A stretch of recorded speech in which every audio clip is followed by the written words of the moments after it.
రాబోయేటటువంటి కష్టాలు, ఇవన్నీ మనిషి గట్టెక్కాలంటే అసలు నువ్వు కీడును ఎలా పోగొట్టుకుంటావు?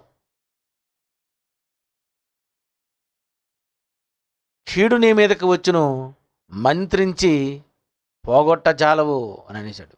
అంటే మంత్రాలతో ఈ కీడు పోదు. నువ్వేదో తప్పించుకోవాలనుకున్న కీడు పోదు. అదే కదండి చదువుకున్న 47:11 చదువమ్మా మళ్ళీ.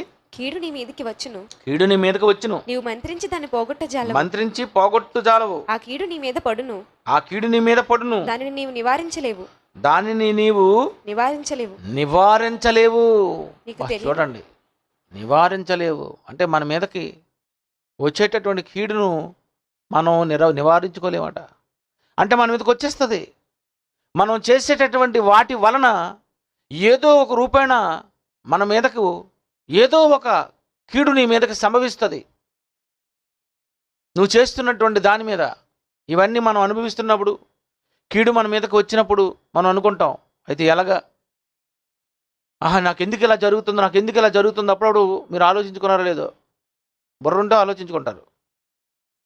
ఏమని, ఏంటి ఇలా జరుగుతుంది, ఏంటి ఇలా జరుగుతుంది, అయినా ఇలాగెందుకు వచ్చింది అని మీరు అనుకుంటారు.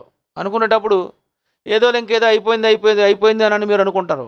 కానీ వస్తున్నటువంటి కీడు నీ మీదకి ఆగదు. అది ఖచ్చితంగా నీ మీద కీడు వస్తుంది.